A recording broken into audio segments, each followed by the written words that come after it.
ഇന്ന് അല്പസമയത്തെ ചിന്തയ്ക്കായി എടുത്തിരിക്കുന്ന വിഷയം യഥാസ്ഥാനപ്പെടലിന്റെ മറ്റൊരു ഭാവത്തെക്കുറിച്ച് പറയാൻ എടുത്തിരിക്കുന്ന വിഷയം വിശുദ്ധനായ മത്തായി ശ്ലീഹായുടെ സുവിശേഷം 5-ാം അധ്യായം 13-ാം വാക്യം. വിശുദ്ധനായ മത്തായി ശ്ലീഹായുടെ സുവിശേഷം 5-ാം അധ്യായം അതിന്റെ 13-ാം വാക്യം ഒന്ന് വായിക്കാമോ?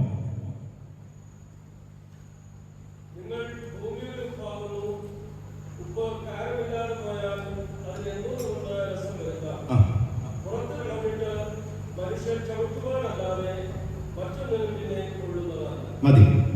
ഇതേ ഭാഗം തന്നെ മറ്റ് തലത്തിൽ മർക്കോസിന്റെ സുവിശേഷം 9-ാം അധ്യായം 50-ാം വാക്യത്തിലും ലൂക്കോസിന്റെ സുവിശേഷം 14-ാം അധ്യായം 34-ും 35-ഉം വാക്യത്തിലും ഇതേ ഭാഗം തന്നെ രേഖപ്പെടുത്തിയിട്ടുണ്ട് എന്നുള്ളത് കൊണ്ട് തന്നെ ഇതിന്റെ പ്രാധാന്യം വളരെ വലുതാണ്. തിരുമേനി എന്ന് പറഞ്ഞപ്പോൾ ഇതിന്റെ കുറച്ചുകൂടി അർത്ഥതലങ്ങളിലേക്ക് നമുക്ക് പ്രവേശിക്കാൻ സാധിച്ചു എന്ന് തന്നെയാണ് ഞാൻ ആഗ്രഹിക്കുന്നത്. കാരണം അറ്റുപോയ ബന്ധം തിരിച്ചു ചേർക്കുന്നതാണ് ഈ യഥാസ്ഥാനപ്പെടൽ. നമ്മുടെ സ്ഥാനം എവിടെയോ തെറ്റിപ്പോയിട്ടുണ്ട് എന്ന് ഞാൻ ഇന്നലെ ഓർമ്മിപ്പിക്കാൻ ശ്രമിച്ചു. അതുകൊണ്ട് ആ സ്ഥാനത്തേക്കുള്ള മടങ്ങി വരവിന്റെ ദിനങ്ങളാകണം നോമ്പ്. പലപ്പോഴും നമ്മുടെ നോട്ടം എങ്ങോട്ടാണ്? പ്രശ്നങ്ങളിലേക്ക് മാത്രമല്ലേ. നമ്മൾ പലപ്പോഴും ആകുലപ്പെടുന്നത് നമ്മുടെ പ്രശ്നങ്ങളെ ഓർത്താണ്. പക്ഷെ എന്തെങ്കിലും പരിഹാരത്തെ കുറിച്ച് നമ്മൾ ഓർത്തിട്ടുണ്ടോ? മനോഹരമായൊരു ചിത്രമുണ്ട്. യേശു തമ്പുരാൻ ശിഷ്യന്മാരെ വിട്ട് വേർപെട്ടു പോയതിനു ശേഷം ശിഷ്യന്മാർ പടകിൽ യാത്ര ചെയ്യുമ്പോൾ എതിരെ ആര് വരുന്നത് കണ്ടു? യേശു തമ്പുരാൻ കടലിന് മീതെ നടന്നു വരുന്നത് കണ്ടു. അപ്പൊ പത്രോസ് ചോദിക്കുന്നുണ്ട്, കർത്താവേ, ഞാൻ നിന്റെ അടുക്കിലേക്ക് വന്നോട്ടെ എന്ന് ചോദിച്ചു. യേശു തമ്പുരാൻ പറഞ്ഞു, നീ പോരാൻ പറഞ്ഞു. പത്രോസ് ആദ്യം നടന്നു തുടങ്ങി കടലിന് മീതെ. പക്ഷെ കുറച്ചു കഴിഞ്ഞപ്പോൾ അവൻ എവിടേക്ക് പോയി? കടലിലേക്ക് താഴ്ന്നു പോയി. എന്താ കാരണം? അവൻ എവിടേക്കായിരുന്നു നോക്കേണ്ടത്? പ്രശ്നപരിഹാരകനായ ക്രിസ്തുവിൽ നിന്ന് എപ്പോഴാണോ അവന്റെ നോട്ടം മാറിയത്? എപ്പോഴാണോ ആഴങ്ങളിലേക്ക്, പ്രശ്നത്തിന്റെ ആഴങ്ങളിലേക്ക്, പ്രതിസന്ധികളുടെ ആഴങ്ങളിലേക്ക് അവൻ നോക്കിയത്, അപ്പോഴവൻ എന്ത് ചെയ്യാൻ തുടങ്ങി?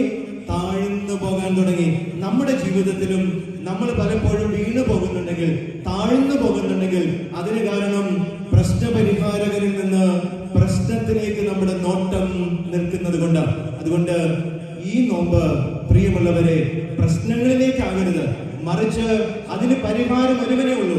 അത് നമുക്ക് വേണ്ടി കാൽവരിയിൽ യാഗമായ ആ ക്രിസ്തുവാണ്. അവനതിന് സാധിക്കുമെന്നുള്ള ഉറച്ച ബോധ്യത്തോടുകൂടെ നമ്മുടെ നോട്ടം അവനിലേക്ക് മാത്രമായി മുന്നോട്ട് പോകാൻ ഈ നോമ്പ് ഇടയാകട്ടെ എന്ന് ഓർപ്പിക്കുകകൂടി ചെയ്യാം. നമുക്കറിയാം, 2000 വർഷങ്ങൾക്ക് മുമ്പ് വിശുദ്ധ ലൂക്കോസിന്റെ സുവിശേഷം 2-ാം അധ്യായം 10-ഉം 11-ഉം വാക്യങ്ങൾ ഓർമ്മിപ്പിക്കുന്നത് പോലെ സർവ്വജനത്തിനും ഉണ്ടാകുവാനുള്ള മഹാസന്തോഷം ഞാൻ നിങ്ങളോട് സുവിശേഷിക്കുന്നു. കർത്താവായ ക്രിസ്തു എന്ന രക്ഷിതാവ് ഇന്ന് ദാവീദിന്റെ പട്ടണത്തിൽ നിങ്ങൾക്കായി ജനിച്ചിരിക്കുന്നു എന്ന് 2000 വർഷങ്ങൾക്ക് മുമ്പ് ആട്ടിടയന്മാർ കേട്ട നല്ല ഒരു വാർത്തയാണ്. നമ്മളെല്ലാ ക്രിസ്തുമസിനും ഇത് എന്ത് ചെയ്യാറുണ്ട്? ഏറ്റുപാടാറുണ്ട്. പക്ഷേ നമ്മുടെ സന്തോഷം പൂർണ്ണമാണ്. നമ്മൾ ഹാപ്പിയാണ്. ഞാൻ ഇന്ന് മർത്തമറി സമാജത്തിന്റെ ക്ലാസ് എടുത്തപ്പോൾ ആദ്യം ചോദിച്ചത് അത് തന്നെയാണ്. നമ്മുടെ ആത്മീയ ജീവിതത്തിൽ നമ്മൾ ഇന്ന് സന്തോഷമുള്ളവരാണ്.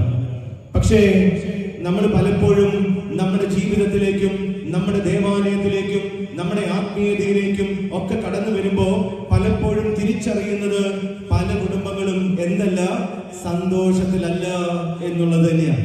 എന്താ അതിന്റെ കാരണം എന്നെന്തെങ്കിലും നമ്മൾ ചിന്തിച്ചിട്ടുണ്ടോ? എന്താ എന്റെ ജീവിതത്തിൽ മാത്രം സന്തോഷമില്ലാത്തത്?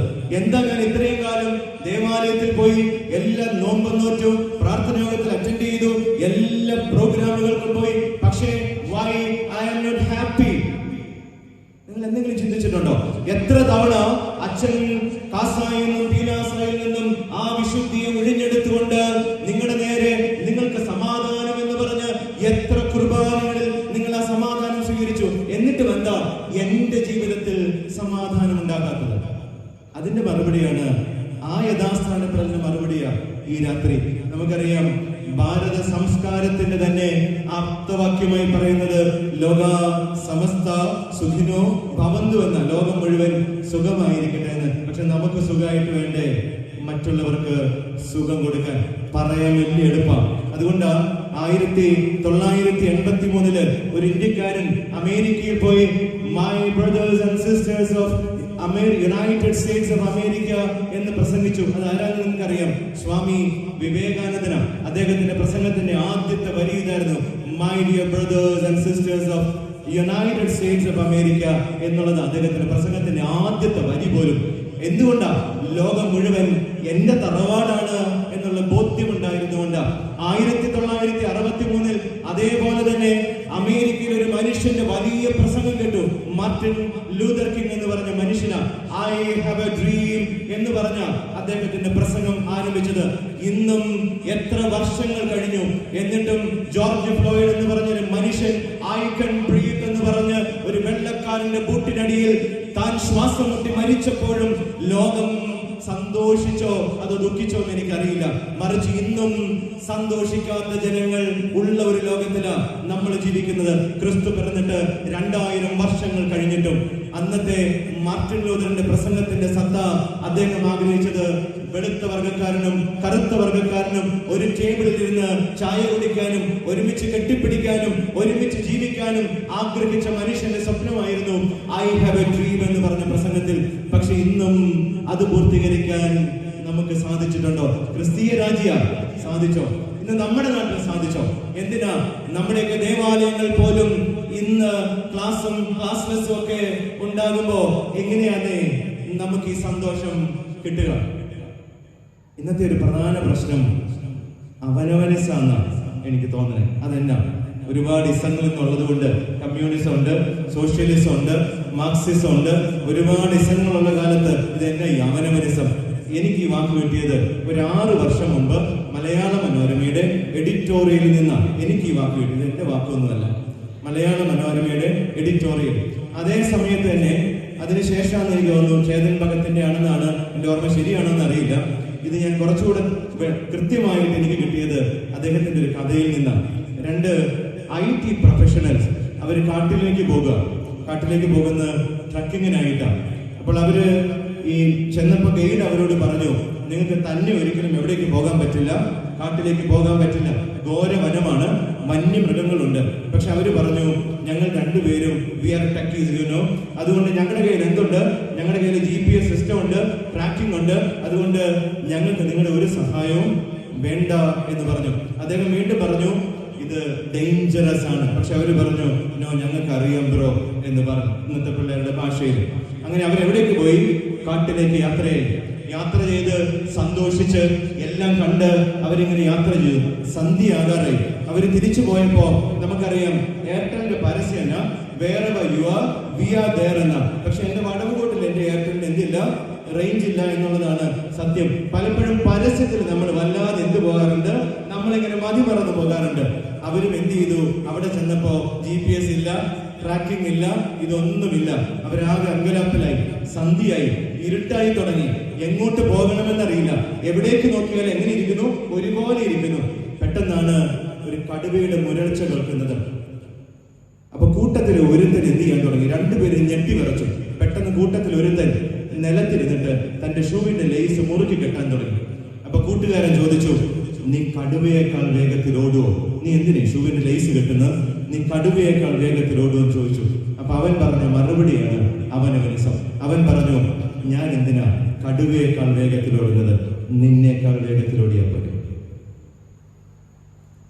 ഞാൻ എന്തിനാ കടുവയേക്കാൾ വേഗത്തിൽ ഓടുന്നത്? ഞാൻ നിന്നേക്കാൾ വേഗത്തിൽ ഓടിയാൽ പോരെ. കടുവയ്ക്ക് ഒരാളെയൊക്കെ മതിയായിരിക്കും അല്ലേ? അതുകൊണ്ട് തൃപ്തിപ്പെടും. ഇതിനെയാണ് എന്ത് വിളിക്കുന്നത്? അവനവനിസം എന്ന് വിളിക്കുന്നത്. ഇന്ന് വീടുകളിൽ, സമൂഹത്തിൽ, ഇടവകയിൽ, സഭയിൽ ഈ അവനവനിസം പെരുകുന്നത് കൊണ്ടല്ലേ നമ്മുടെ സ്ഥാനം തെറ്റിപ്പോകുന്നത്, അവനോടുള്ള ബന്ധം അറ്റുപോകുന്നത്. അവിടെയാണ് U are the salt of the world എന്ന് പറഞ്ഞ യേശു തമ്പുരാന്റെ വാക്ക് നമ്മളെ യഥാസ്ഥാനപ്പെടുത്തേണ്ടത് എന്ന് നിങ്ങൾ മറന്നു പോകരുത്. അതുകൊണ്ട് ഈ രാത്രി നമുക്കൊന്ന് ഉപ്പാകാം എന്ന് തന്നെയാണ് എനിക്ക് ഓർമ്മിപ്പിക്കുന്നത്. എന്തുകൊണ്ടായിരിക്കാം യേശു തമ്പുരാൻ നിങ്ങൾ ലോകത്തിൽ ഉപ്പാകുന്നു എന്ന് പറഞ്ഞത്? അതിന് ഇച്ചിരി ചരിത്രം കൂടെ നമ്മൾ അറിയണം. യേശു തമ്പുരാൻ പിറന്നു വീണതും സുവിശേഷീകരണം നിർവഹിച്ചതും 3 സംസ്കാരത്തിലുള്ള ജനങ്ങളോടാണെന്ന് നമുക്കറിയാം. യവനന്മാരും റോമാക്കാരും യഹൂദന്മാരും. ഈ മൂന്ന് സംസ്കാരത്തിലുള്ളവർക്കും ഒരുപോലെ മനസ്സിലാകുന്ന ഒരു വസ്തുവായിരുന്നു ഏത്? ഉപ്പ്. അതേ കാരണം ഉപ്പിന് തയോൺ, ഡിവൈൻ സോൾട്ട് എന്ന അന്ന് പറഞ്ഞിരുന്നത്. Divine salt. അതിന് യവന ഭാഷക്കാരെ സോൾട്ട് ഡിവൈൻ എന്ന് അവര് പറഞ്ഞിരുന്നത്. അമ്പലത്തിലും ദേവീദേവന്മാരുടെ പ്രീതിക്കായി അവര് സമർപ്പിച്ചിരുന്ന നേർച്ച കാഴ്ചകളിൽ ഒരു പ്രധാനപ്പെട്ടത് ഏതായിരുന്നു? ഉപ്പായിരുന്നു. അതുകൊണ്ട് തന്നെ അത് വിശുദ്ധിയുടെ പ്രതീകമായിരുന്നു എന്ന് ചരിത്രത്തിൽ വളരെ വ്യക്തമായിട്ട് രേഖപ്പെടുത്തിയിരിക്കുക. അതുകൊണ്ട് യഹൂദനും യവനിലും റോമാക്കാരനും ഒരുപോലെ പ്രാധാന്യമുള്ള ഒന്നായിരുന്നു ഏത്? ഉപ്പ്. അതുകൊണ്ട് യേശു തമ്പുരാൻ അവന് മനസ്സിലാകുന്ന ഭാഷയായതുകൊണ്ടാണ് പറഞ്ഞത് U are the salt of the world എന്ന്.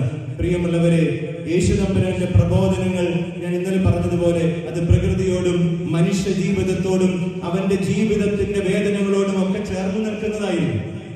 പക്ഷെ ഇന്നല്ലേ അതിനെയൊക്കെ മറ്റു പല തലങ്ങളിലേക്കും മാറ്റിയത്.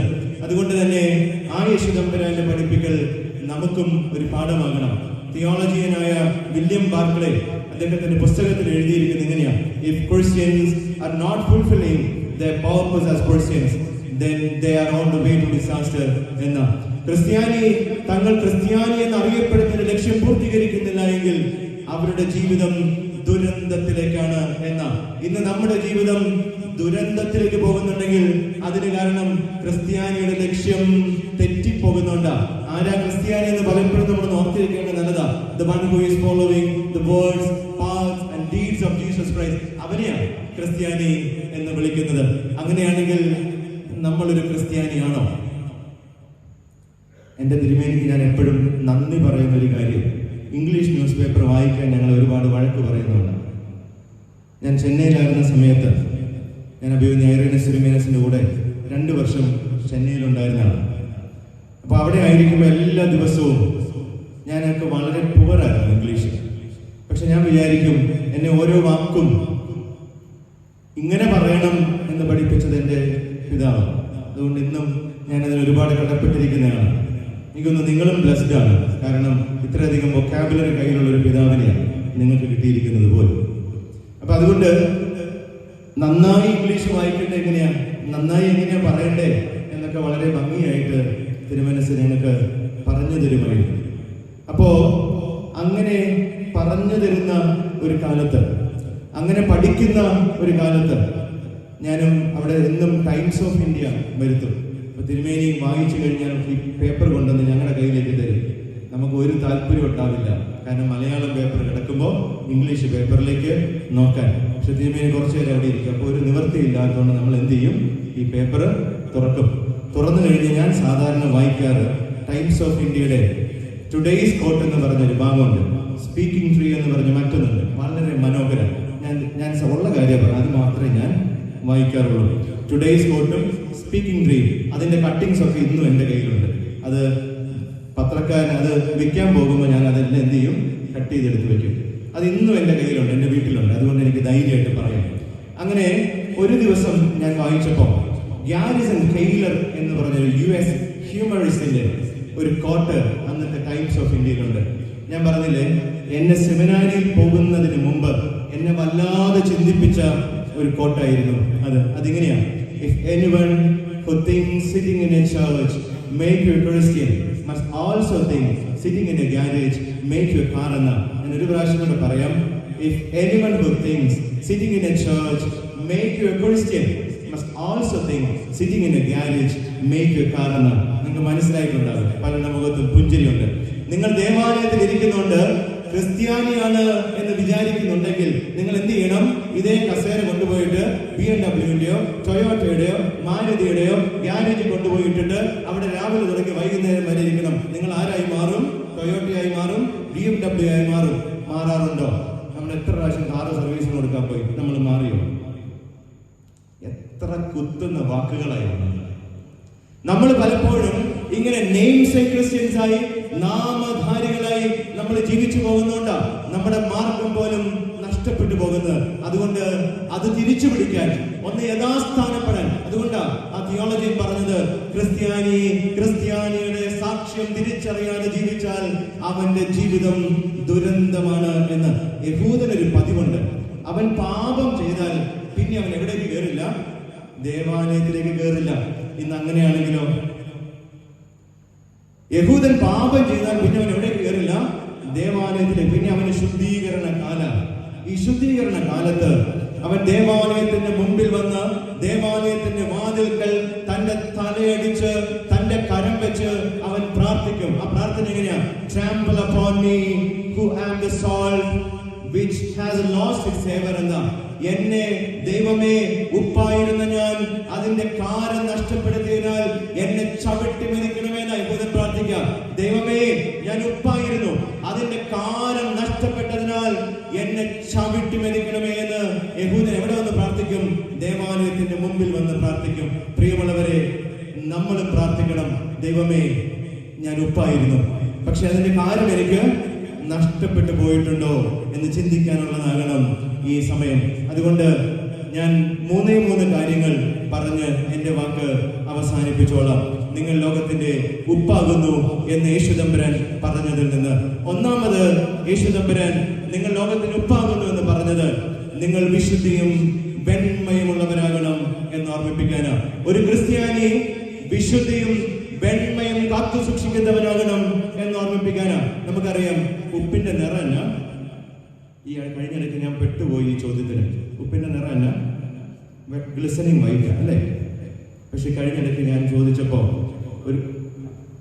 ഒരു കൊച്ചനോട് പറഞ്ഞു, അച്ഛ പിങ്ക് എന്ന് പറഞ്ഞു. ഞാൻ പെട്ടുപോയി. സത്യ റോക്ക് സാൾട്ട് എന്ന് പറഞ്ഞ സാധനം പിങ്ക് കളറാണ്. പക്ഷേ നമുക്ക് പരിചയമുള്ള ഉപ്പിന്റെ കളറല്ല, വെളുത്തതാണ്. അതെന്തുകൊണ്ടാ?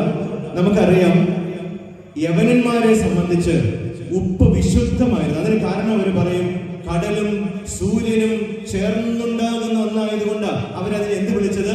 ദൈവീകമാണ് ഉപ്പെന്ന് പറഞ്ഞത്. പ്രിയമുള്ളവരെ, ഉപ്പ് നിങ്ങൾ ലോകത്തിന്റെ ഉപ്പാകുന്നു എന്ന് യേശുദമ്പുരാൻ പറഞ്ഞതിന് ഒന്നാമത്തെ കാരണം നിങ്ങൾ വിശുദ്ധിയും വെണ്മയുമുള്ളവരാകണം എന്ന് ഓർമ്മിപ്പിക്കാനാണ്. നമ്മുടെ കർത്താവ് വിശുദ്ധിയുള്ളവനായിരുന്നില്ലേ? അവൻ ആരോടൊക്കെ ചേർന്ന് നിന്നു? നമുക്കറിയാം, നമ്മൾ വിശുദ്ധിയുടെ എക്സാമ്പിൾസ് ആകാൻ പറ്റുമ്പോൾ മാത്രമേ നമ്മളെ പിൻപറ്റാൻ അനേകരുണ്ടാവുള്ളൂ. 1 തെസ്സലോനിക്ക ലേഖനം 5-ാം അധ്യായം 5-ാം വാക്യത്തിൽ പരിശുദ്ധനായ പൗലോസ് ശ്ലീഹ ഓർമ്മിപ്പിക്കുക, നിങ്ങളെല്ലാവരും വെളിച്ചത്തിന്റെ മക്കളും പകലിന്റെ മക്കളും ആകുന്നു. നാം രാത്രിക്കും ഇരുളിനും ഉള്ളവരല്ല. നിങ്ങളെല്ലാവരും വെളിച്ചത്തിന്റെ മക്കളും പകലിന്റെ മക്കളുമാകുന്നു, രാത്രിക്കും ഇരുളിനുമുള്ളവരല്ല.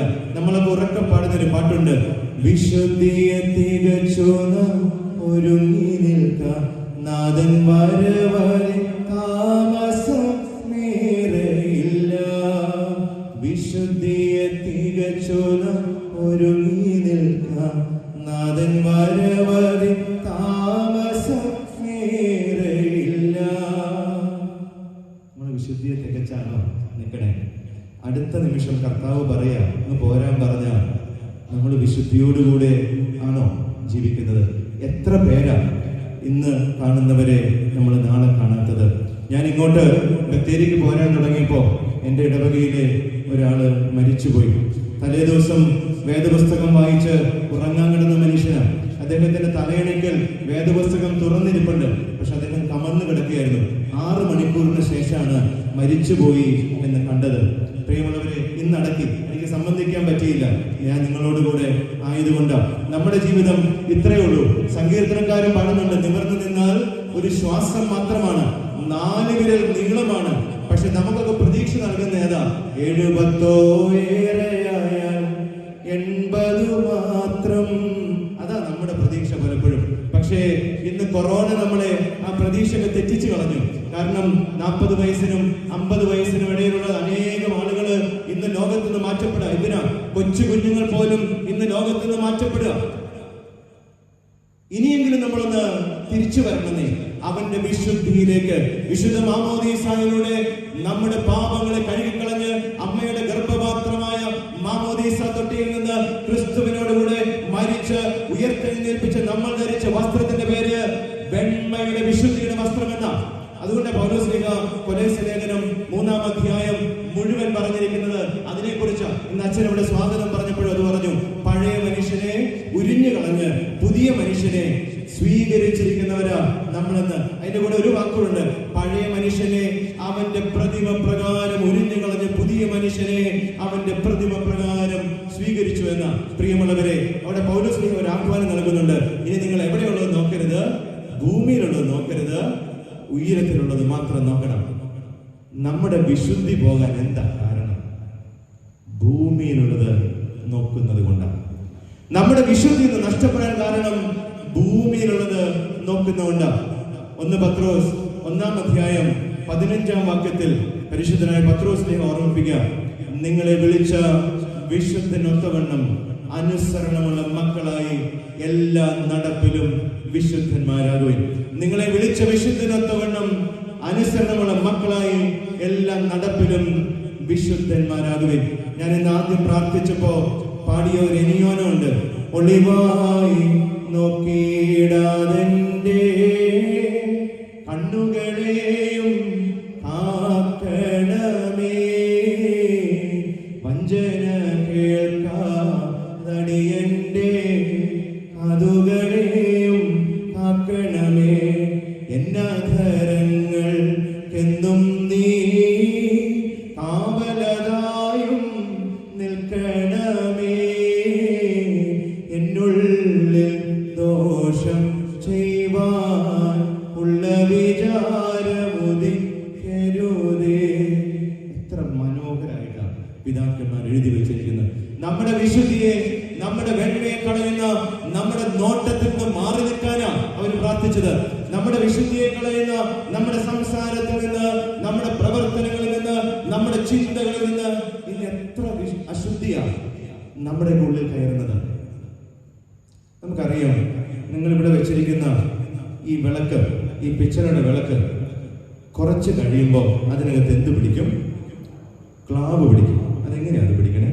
നമുക്കറിയാം, ഈ എയറിൽ എന്തൊക്കെയുണ്ട്, ഒരുപാട് ഫംഗൽസും ഒരുപാട് കാര്യങ്ങളും ഒക്കെ ഉണ്ട്. ഇതെന്ത് ചെയ്യും? ഈ മെറ്റലുമായിട്ട് ചേരുമ്പോൾ അവിടെ എന്ത് പിടിക്കും? ക്ലാവ് പിടിക്കും. നമ്മുടെ ജീവിതത്തിൽ ക്ലാവ് പിടിക്കാറുണ്ടോ? നമ്മുടെ ജീവിതത്തിൽ ക്ലാവ് പിടിക്കാറുണ്ട്. എന്തെങ്കിലും നമ്മൾ അതിനെപ്പറ്റി, നമ്മൾ ആ വിളക്ക് എന്ത് ചെയ്യും? ഒരു ഇച്ചിരി പച്ചക്കറി പറയും, അത് ക്ലീൻ ചെയ്യണം. നമ്മളത് വീണ്ടും എന്ത് ചെയ്യും? ബ്രാസ് ഇട്ട് നന്നായി പോളിഷ് ചെയ്ത് വീണ്ടും തിളങ്ങുന്നതാക്കും. പക്ഷേ നമ്മളെ നിന്ന് കഴുകാറുണ്ടോ? നമ്മുടെ വിശുദ്ധിയെ കുറിച്ച് നമ്മൾ കുളിക്കാറുണ്ട്. അതിന് TFM നോക്കി സോപ്പ് മേടിച്ച് എന്ത് ചെയ്യും? നമ്മൾ കുളിക്കും. TFM ഗ്രേഡ് 1 ഉള്ളത് തന്നെ നമ്മൾ എന്ത് ചെയ്യും? നോക്കി മേടിക്കും. പക്ഷെ നമ്മുടെ ഹൃദയത്തെ കഴുകാൻ നമ്മൾ എന്തെങ്കിലും ശ്രമിക്കാറുണ്ടോ? അങ്ങനെ ശ്രമിച്ചാലേ നമ്മൾ ആരായി മാറുള്ളൂ? ഉപ്പായി മാറിയുള്ളൂ. യേശുദമ്പരൻ അതാ പറഞ്ഞേ, നിങ്ങൾ ലോകത്തിന്റെ ഉപ്പാകുന്നെന്ന് പറഞ്ഞപ്പോ നിങ്ങൾ വിശുദ്ധിയുള്ളവരും വെണ്മയുള്ളവരുമാകണം എന്ന. നമ്മൾ പരിമല തിരുമേനിയുടെ അടുത്ത് പോകുന്നത് പരിമല തിരുമേനിക്ക് വേണ്ടി, പരിമല തിരുമേനിയോട് പ്രാർത്ഥിക്കാനല്ല, മറിച്ച് പരിമല തിരുമേനിയുള്ളത് ദൈവത്തിന്റെ വിശുദ്ധിയാണ്. അതുകൊണ്ട് ആ വിശുദ്ധിയുടെ ഓരത്തൊന്ന് ചേർന്ന് നിൽക്കാൻ, ആ വിശുദ്ധി ഒന്ന് എന്റെ ജീവിതത്തിലേക്ക് ഒന്ന് ചേർത്ത് വെക്കാനാ നമ്മൾ ആ കബറിങ്കിൽ പോകുന്നത്. പ്രിയമുള്ളവരെ, നമുക്ക് വെണ്മയുള്ളവരാകാൻ സാധിക്കുന്നുണ്ടോ? യേശുദമ്പരാനോ അവന്റെ വാക്കുകൊണ്ട്, അവന്റെ പ്രവൃത്തി കൊണ്ട്, പ്രാർത്ഥന കൊണ്ട്, ജീവിതം കൊണ്ട് വിശുദ്ധി എന്താണെന്ന് നമ്മെ കാണിച്ചു തന്നവന്റെ പേരാ യേശു ക്രിസ്തു എന്നുള്ളത്. അതുകൊണ്ടല്ലേ മുക്കുവൻ വിശുദ്ധനായത് അവന്റെ വിശുദ്ധിയോട് ചേർന്നതുകൊണ്ടാ. ആ പാപിനിയായ സ്ത്രീ വിശുദ്ധിയായി മാറിയതും, അവന്റെ കബറിങ്കിലെത്താൻ, അവന്റെ ഉയർപ്പ് കാണാൻ പ്രാപ്തമായതും അവന്റെ വിശുദ്ധിയോട് ചേർന്ന് നിന്നതുകൊണ്ടല്ലേ. പീഡകനായ ശൗൽ പീഡിതനായി മാറിയത് അവന്റെ വിശുദ്ധിയോട് ചേർന്ന് നിന്നതുകൊണ്ടല്ലേ. ശമരിയാക്കാരി സ്ത്രീ സുവിശേഷകയായത് അവന്റെ വിശുദ്ധിയോട് ചേർന്ന് നിന്നതുകൊണ്ടല്ലേ. പ്രിയമുള്ളവരെ, വലത്തുഭാഗത്ത് നിന്ന് നമ്മൾ പറയുമെങ്കിലും അവനോടുകൂടെ ക്രൂശിക്കപ്പെട്ട കള്ളൻ പറുദീസായി അർഹനായത് ആ വിശുദ്ധിയെ കണ്ടതുകൊണ്ടല്ലേ. പിശാചിനെ ഓടിക്കാൻ അവന് സാധിച്ചതും അതേ വിശുദ്ധി കൊണ്ടല്ലേ. പ്രിയമുള്ളവരെ, എന്നിട്ടെന്താ നമുക്ക് അവന്റെ വിശുദ്ധിയോട് ചേർന്ന് നിൽക്കാൻ കഴിയാത്തത്? യോഹന്നാന്റെ സുവിശേഷം 8:12 യേശുദമ്പരൻ പറയുന്നുണ്ട്, ഞാൻ ലോകത്തിന്റെ വെളിച്ചമാകുന്നു. എന്നെ അനുഗമിക്കുന്നവൻ ഇരുളിൽ നടക്കാതെ ജീവന്റെ വെളിച്ചമുള്ളവനാകും. നമ്മൾ വെളിച്ചമുള്ളവരാണോ? വെണ്മയുള്ളവരാണോ? വിശുദ്ധമായ വിവാഹ കൂദാശയിൽ മോതിരം വാഴുവിന്റെ ശുശ്രൂഷയിലെ മനോഹരമായ ഒരു പ്രാർത്ഥന എങ്ങനെയാണ്? സ്വർണ്ണാഭരണങ്ങൾ കൊണ്ടുള്ള അലങ്കാരങ്ങളെക്കാൾ വെടിപ്പിൻ മുദ്ര കൊണ്ട് ഇവർ അലങ്കരിക്കപ്പെട്ടെ. ഒരു വാക്കുണ്ട്, മഹിമയേറിയ വെടിപ്പിൻ മുദ്ര കൊണ്ട് ഇവർ അലങ്കരിക്കപ്പെട്ടെ. സ്വർണ്ണാഭരണങ്ങളെക്കാൾ മഹിമയേറിയ വെടിപ്പിൻ മുദ്ര കൊണ്ട് ഇവർ അലങ്കരിക്കപ്പെടട്ടെ എന്നാണ് ഇവിടെ പ്രാർത്ഥിക്കുന്നത്. പക്ഷെ അവരുടെ ജീവിതം എത്ര ജീവിതങ്ങളാ ഒരു ദിവസം കൊണ്ടും ഒരു മാസം കൊണ്ടും ഒരു വർഷം കൊണ്ടും ഒക്കെ ഇന്ന് തീർന്നു പോകുന്നത്. പൗലോസ് തിയമ്പാവ കാലം ചെയ്യുന്നതിന് മുമ്പ് ഒരു പ്രസംഗത്തിൽ പറഞ്ഞു കേട്ടിട്ടുണ്ട്, ഇന്ന് ദേവലോകത്ത് ഒപ്പിടുന്ന വിവാഹമോചനത്തിന്റെ എണ്ണം ദിനം പ്രതി പെരുകുന്നു എന്നുള്ളത് ആശങ്കയോടുകൂടി കാണണമെന്ന പിതാവ് വളരെ വേദനയോടുകൂടി പറഞ്ഞത് ഇന്ന് ഞാൻ മറന്നുപോയിട്ടില്ല. കാരണം എന്താ? ഇന്ന് വിശുദ്ധി നഷ്ടപ്പെട്ടു പോകുന്ന ജീവിതങ്ങളായി മാറുക. ഇന്ന് രാവിലെ തിരുമേനിയോട് പറഞ്ഞൊരു കാര്യമുണ്ട്, അച്ഛാ, ഇന്ന് ഭൂരിഭാഗം പേരുടെ ജീവിതത്തിലും ഭാര്യയല്ലാതെ ഭർത്താവല്ലാതെ മറ്റൊരാൾ കൂടിയുണ്ട് എന്ന്. സത്യമല്ലേ? ഇന്ന് പല ജീവിതങ്ങൾ കാണുമ്പോ, ഇന്ന് പലരുടെയും വിവാഹമോചനങ്ങളും പലരുടെയും ജീവിതത്തിലെ പല പ്രവർത്തനങ്ങളും കാണുമ്പോ നമുക്കത് മനസ്സിലാകും. ഞങ്ങളുടെയൊക്കെ മുമ്പിൽ എത്ര കാര്യങ്ങളാ അങ്ങനെ വരുന്നതെന്നറിയോ? എത്ര കണ്ണുനീരുകളാ നമ്മൾ കാണുന്നതെന്നറിയോ? പ്രിയമുള്ളവരെ, നിങ്ങളെ വിളിച്ച് വിളക്കി ചേർത്തിരിക്കുന്നത് വിശുദ്ധിയുടെ പ്രതീകങ്ങളാകാനാ. അത് മക്കളുടെ മുമ്പിൽ, ഭർത്താവിന്റെ മുമ്പിൽ, അപ്പന്റെ മുമ്പിൽ, അമ്മയുടെ മുമ്പിൽ വിശുദ്ധിയുള്ളവരാണെങ്കിൽ നമ്മുടെ മക്കളും വിശുദ്ധിയുള്ളവരെ വളരുന്നേ. അതല്ല എങ്കിൽ ഒരു വിശുദ്ധിയും ഉണ്ടാകില്ല. പ്രിയമുള്ളവരെ, ഇന്ന് നമുക്കറിയാം. അതുകൊണ്ടല്ലേ നമ്മൾ എന്താ പറയാ, കുടുംബം എന്ന് വെച്ചാൽ എന്നാണ്? കൂടുമ്പോ ഇമ്പമുള്ളതാ. ഇന്ന് കൂടുമ്പോ ഭൂകമ്പമുള്ളതായിട്ട് എന്ത് മാറുക? നമ്മുടെ കുടുംബങ്ങൾ മാറിയിരിക്കുക. മക്കൾക്ക് വെളിച്ചമാകേണ്ട മാതാപിതാക്കള് അതേ മക്കളെ ഇന്ന് റെയിൽവേ സ്റ്റേഷൻ വലിച്ചെറിഞ്ഞ് കാമുകന്റെയും കാമുകയുടെയും ഒക്കെ കൂടെ ഓടാൻ വെക്കുന്ന ഒരു നാടായി നമ്മുടെ നാട്ടിൽ പല സംഭവങ്ങളും അരങ്ങേറുകയാണെങ്കിൽ എങ്ങനെയാണ് വിശുദ്ധിയുള്ളവരായി നമുക്ക് നിൽക്കാൻ കഴിയുക? നമുക്കറിയാം, ഭാര്യാഭർത്തൃ ബന്ധത്തിന്റെ വിശുദ്ധി പോലും ഇന്ന് നഷ്ടപ്പെട്ടുകൊണ്ടിരിക്കുന്ന ഒരു കാലത്ത് നമുക്ക് എങ്ങനെയാ യഥാസ്ഥാനപ്പെടാൻ സാധിക്കുക? അന്ധകാരം നീക്കേണ്ട അധ്യാപകരിൽ ഒരു വിഭാഗമെങ്കിലും, ഒരുപാട് പേര് നല്ല അധ്യാപകരുണ്ട്. പക്ഷേ വിവേകാനന്ദൻ പറയുന്ന ഒരു കാര്യമുണ്ട്, my teacher has the most beautiful ice in this world എന്ന വിവേകാനന്ദൻ പറഞ്ഞത്. പക്ഷെ ഇന്ന് എത്ര അധ്യാപകർക്ക് കുഞ്ഞുങ്ങളുടെ ജീവിതത്തിലെ അന്ധകാരം നീക്കി വെളിച്ചം പകരാൻ സാധിക്കുന്നുണ്ട്? അന്ധകാരം എതിരേണ്ട അധ്യാപകർ തന്നെ കുഞ്ഞുമക്കളെ പീഡിപ്പിക്കുന്ന കാലത്താ നമ്മൾ ജീവിക്കുന്നത്. വെണ്മയുള്ള പട്ടക്കാര്, ഞങ്ങളുടെയൊക്കെ വെണ്മ പലപ്പോഴും വസ്ത്രത്തിൽ മാത്രം ഒതുങ്ങുന്ന കാഴ്ച. ഞാൻ അടക്കമുള്ളവരെ കുറിച്ച് ഞാൻ ഈ പറയുന്നത്, എന്നെ കുറിച്ച് പറയാതെ എങ്ങനെയാ നിങ്ങളെ കുറിച്ച് പറയാൻ പറ്റുക? വസ്ത്രത്തിന്റെ വെണ്മയിൽ മാത്രം വെണ്മ ശേഷിപ്പിക്കുന്നവരായി ഇന്ന് പുരോഹിത വർഗം പോലും മാറുമ്പോ എങ്ങനെയാണ് നമുക്ക് സാക്ഷ്യമുള്ളവരായി തീരാൻ പറ്റുക? രാഷ്ട്രത്തെ സേവിക്കേണ്ട രാഷ്ട്രീയക്കാര് ഇന്ന് കൊലക്കത്തിക്കും അഴിമതിക്കും വിധേയരാകുമ്പോ എങ്ങനെയാണ് വെണ്മയും വിശുദ്ധിയും ഈ സമൂഹത്തിൽ ഉണ്ടാവുക? പ്രളയം പോലും പലരുടെയും പോക്കറ്റ് വെറുപ്പിക്കാനുള്ളതായി മാറിയപ്പോ എങ്ങനെയാണ് ഈ സമൂഹം വിശുദ്ധിയും വെണ്മയും ഉള്ളതായി തീരുക? നമ്മുടെ ദേവാലയങ്ങളും ആതുരാലയങ്ങളും കച്ചവട കേന്ദ്രങ്ങളായി മാറുമ്പോ എങ്ങനെയാണ് ഈ വിശുദ്ധിയും വെണ്മയും നമ്മുടെ ജീവിതത്തിൽ ഉണ്ടാവുക? നമ്മുടെ സഹോദരങ്ങളെ ഇല്ലായ്മ ചെയ്യുന്ന ഒരു കാലത്ത് മധു എന്ന് പറയുന്ന ഒരു മനുഷ്യനെ അട്ടപ്പാടിയിൽ ഒരിറ്റ് ഭക്ഷണത്തിന് വേണ്ടി ഒരു നേരത്തെ വിശപ്പടക്കാൻ വേണ്ടി ഇച്ചിരി അരിയെടുത്തവനെ തല്ലിക്കൊന്ന നാട്ടിൽ ജീവിക്കുമ്പോ എങ്ങനെയാണ് ഈ വിശുദ്ധിയും വെണ്മയും നമുക്ക് അവകാശപ്പെടാൻ കഴിയുക? അങ്ങനെയാണെങ്കിൽ നമ്മുടെ ഒന്നും ദേവാലയങ്ങളൊന്നും ഇങ്ങനെയൊന്നുമല്ല ആയിരിക്കുക. പ്രിയമുള്ളവരെ, മത്തായി ശ്ലീഹായുടെ സുവിശേഷം 5-ാം അധ്യായം ഞാനിപ്പോ വായിച്ച 13-ാം വാക്യത്തിന്റെ അടുത്ത വാക്യം നിങ്ങളൊന്ന് വായിക്കണം. അവിടെ യേശു തമ്പുരാൻ പറയാ, നിങ്ങൾ ലോകത്തിന്റെ വെളിച്ചമാകുന്നു. You are the light of the world. ഇതിലൊരു കാര്യം പറയാം, മലമേൽ ഇരിക്കുന്ന പട്ടണം മറഞ്ഞിരിപ്പാൻ പാടില്ല. വിളക്ക് കത്തിച്ച് പറയും കീഴിലല്ല, തണ്ടിന്മേലത്രേ വെക്കേണ്ടത് എന്ന്. അത് വീട്ടിലുള്ളവർക്കെല്ലാം പ്രകാശം നൽകും. പ്രിയമുള്ളവരെ, അപ്പന് ഭാര്യയ്ക്കും മക്കൾക്കും പ്രകാശമായി മാറാൻ പറ്റുന്നുണ്ടോ? അമ്മയ്ക്ക് ഭർത്താവിനും മക്കൾക്കും പ്രകാശമായി മാറാൻ പറ്റുന്നുണ്ടോ? വിശുദ്ധിയെ പകർന്നു കൊടുക്കാൻ പറ്റുന്നുണ്ടോ? അങ്ങനെയാണെങ്കിൽ നമ്മൾ ഉപ്പാണ് എന്നുള്ളതിൽ യാതൊരു സംശയവുമില്ല. രണ്ട് അന്ധരായ മനുഷ്യർ ഒരു ദൂരേക്ക് യാത്ര പോവാം. അപ്പൊ നിങ്ങൾ വിചാരിക്കും അവർക്ക് യാത്ര ചെയ്യാൻ പറ്റുമോ? തീർച്ചയായും പറ്റും. കാരണം ഞാൻ എൻ്റെ ഫിലോസഫി ചെയ്തത്, എൻ്റെ അണ്ടർ ഗ്രാജുവേഷൻ ചെയ്തത് തൃശ്ശൂരത്തെ ശ്രീ കേരളവർമ്മ കോളേജ് എന്ന് പറഞ്ഞ പ്രശസ്തമായ കലാലയത്തിലാണ്. അവിടെ ഇന്നും അന്നും ഏകദേശം 20ഓളം അന്ധരായ വിദ്യാർത്ഥികൾ ഞാൻ പഠിക്കുന്ന സമയത്ത് വിവിധ ഡിപ്പാർട്ട്മെന്റുകളിലായി പഠിച്ചിരുന്നത് എനിക്കറിയാം. ഇപ്പൊ രാവിലെ കോളേജിലേക്ക് ഏകദേശം 2 കിലോമീറ്ററോളം നടക്കണം. 1.5 കിലോമീറ്റർ ബസ് ഇറങ്ങിയാൽ നടക്കണം കോളേജിലേക്ക്. അവിടേക്ക് ബസ്സൊന്നുമില്ല. അപ്പൊ ഞാൻ എപ്പോഴും കാണുന്നൊരു കാഴ്ചയുണ്ട്. ഹോസ്റ്റലിൽ നിന്ന് ഇവരിങ്ങനെ പരസ്പരം കൈ ഓർത്ത് പിടിച്ചുകൊണ്ട് റോട്ടിലൂടെ നടന്നു പോകും. ചോദിക്കും, ഞാൻ പിടിക്കണോടാ ചോദിക്കുമ്പോ വേണ്ട, ഞങ്ങൾ നടന്നോളാന്ന് പറയും.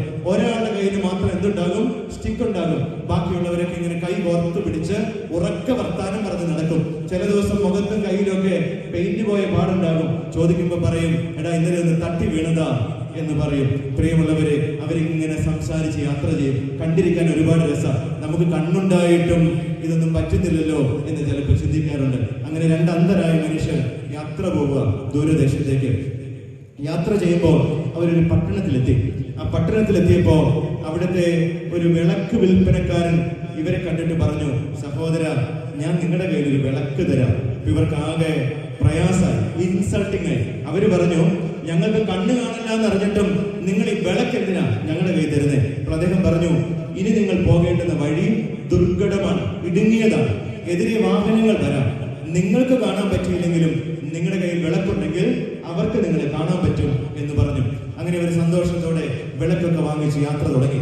കുറെ ദൂരം യാത്ര ചെയ്തപ്പോ പെട്ടെന്നൊരു കുതിരവണ്ടി വന്ന് ഇവരെ ഇടിച്ചു വീഴിച്ചു. 2 പേരും അതിയായ വേദനയെടുത്ത് ഇവര് വല്ലാതെ കരഞ്ഞു. പെട്ടെന്ന് ആ വണ്ടിയിൽ നിന്നൊരു മനുഷ്യൻ ഓടിയിറങ്ങി വന്ന് ഇവരെ 2 പേരെയും താങ്ങിയെടുത്തിട്ട് പറഞ്ഞു, സഹോദരങ്ങളെ, എന്നോട് ക്ഷമിക്കണം എന്ന് പറഞ്ഞു. ഇവർ അദ്ദേഹത്തോട് ദേഷ്യപ്പെടാൻ തുടങ്ങി. താങ്കൾക്ക് കണ്ണില്ലേ? ഞങ്ങളുടെ കയ്യിൽ വിളക്കുണ്ടായിരുന്നിട്ടും താങ്കൾ എന്താ ഞങ്ങളെ കാണാതിരുന്നത്? അപ്പോൾ ആ മനുഷ്യൻ അവരോട് പറഞ്ഞു, സഹോദരങ്ങളെ, നിങ്ങളുടെ കയ്യിൽ വിളക്കുണ്ടായിരുന്നു എന്നുള്ളത് സത്യമാണ്. പക്ഷെ അതിനകത്ത് എന്തുണ്ടായിരുന്നില്ല? വെളിച്ചമുണ്ടായിരുന്നില്ല. ഇന്ന് നമ്മുടെ അവസ്ഥ ഇതുപോലെയാണ്.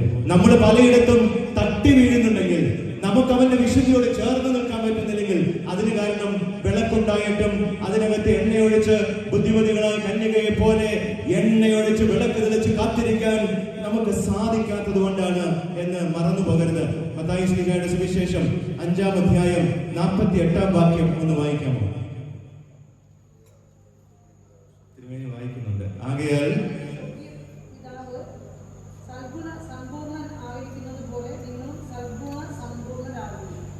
നിങ്ങളുടെ സ്വർഗീയ പിതാവ് സൽഗുണപൂർണനായിരിക്കുന്നത് പോലെ നിങ്ങളും സൽഗുണപൂർണരാകുവിൻ.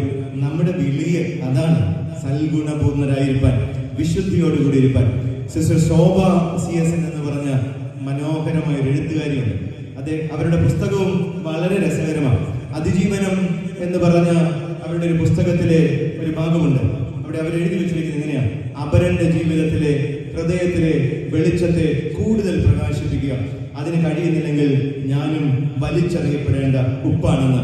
അപരന്റെ ജീവിതത്തിലെ പ്രകാശത്തെ കൂടുതൽ പ്രകാശിപ്പിക്കുക.